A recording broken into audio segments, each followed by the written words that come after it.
नमस्कार. झटपट स्वादिष्टमध्ये मी तुमचे पुन्हा एकदा मनापासून स्वागत करते. आज आपल्याला बनवायचं आहे बैंगन भरता म्हणजेच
आणि ही भाजी जे आपण वांग्याचं भरीत जे बनवणार आहोत ते आपलं सगळं हे वांग भाजण्यावरच आहे. जर वांग व्यवस्थित आपलं भाजलं गेलं तर ही भाजी अगदी चविष्ट लागणार आहे आपल्याला. हे बघा आता पूर्णपणे माझं वांग हे बघा भाजून झालंय. आता आपण गॅस बंद करूया आणि पूर्णपणे थंड झाल्यानंतर हे वांग आपण सोलून घ्यायचं आहे, वरची साल काढून घ्यायची आहे.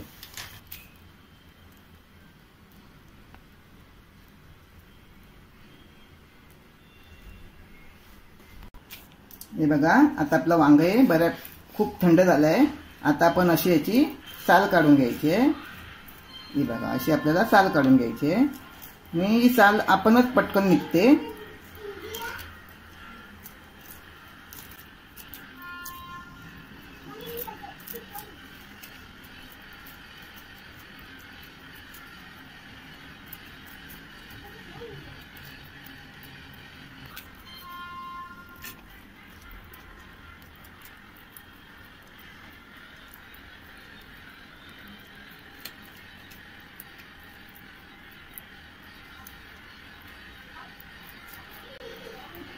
बघा आता आपलं सगळं वांग्याची साल अशी काढून झाली आहे. आता आपल्याला याला बारीक असं चिरून घ्यायचं आहे, म्हणजे ठेचून घ्यायचं आहे. अगोदर आपण हा देठ काढून घेऊया आणि आता या वांग्याला आपल्याला असं चिरून घ्यायचं आहे, म्हणजे स्मॅश करायचं आहे पूर्णपणे असं.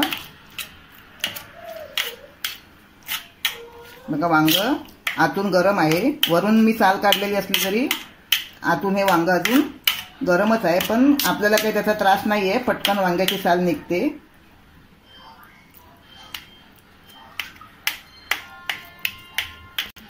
हे बघा आता आपण हे एकदम छानपैकी स्मॅश करून घेतलं आहे. चला तर आता आपण हे फोडणीला घालूया. इथे पॅन तापत ठेवला आहे, थोडं आपण तेल टाकूया.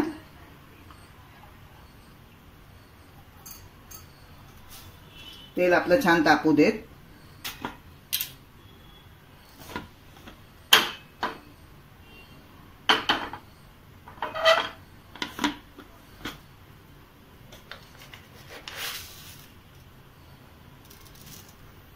थोडं आपण जिरं टाकूया.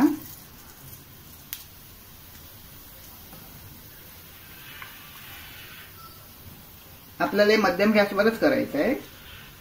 कढीपत्त्याची पानं, थोडं जिरं आपण असं परतून घेऊया. आणि आम्ही एक मोठा कांदा चिरून घेतलाय, बारीक चिरायचा आहे कांदा.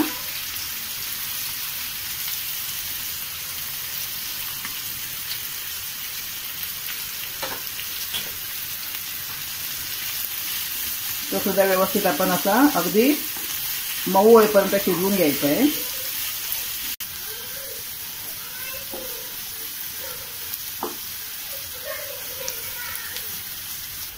बघा आता हा कांदा आपला छानपैकी असा मऊ झालाय आणि रंग सुद्धा छान बदललाय. आता आपण त्याच्यामध्ये 2 चमचे आल्या लसणीची पेस्ट टाकूया. ते सुद्धा असे छान परतून घेऊया.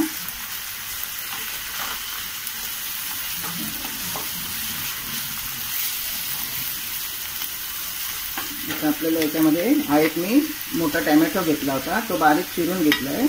तो सुद्धा आपल्याला अगदी मऊ होईपर्यंत परतायचा आहे. बघा टोमॅटो सुद्धा असा खूप छान असा मऊ झालाय. आता याच्यामध्ये आपण हळद टाकूया.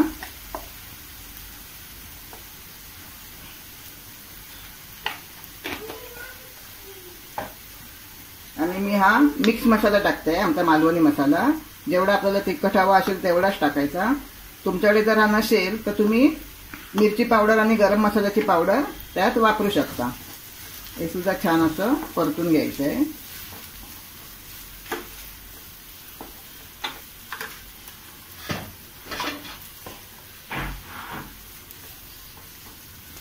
आता आपण हे याच्यामध्ये वांग टाकूया.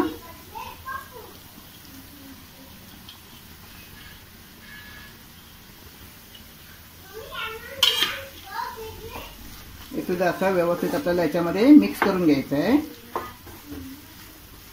सर मीठ घालूया.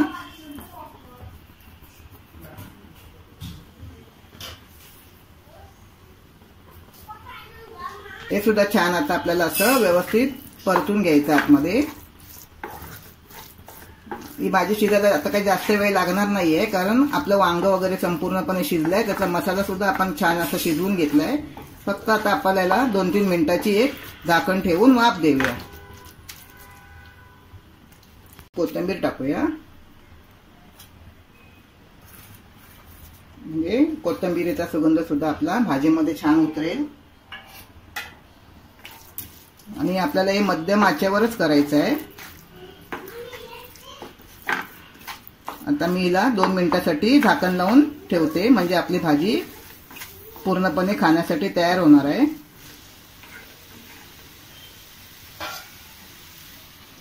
पण 2 मिनिटं वाट बघूया. बघा 2 मिनिटं झाली आहेत. आता आपली भाजी छान अशी शिजली आहे. बघा आता आपली भाजी खाण्यासाठी तयार. आता मी तुम्हाला एका ही प्लेटमध्ये काढून दाखवते.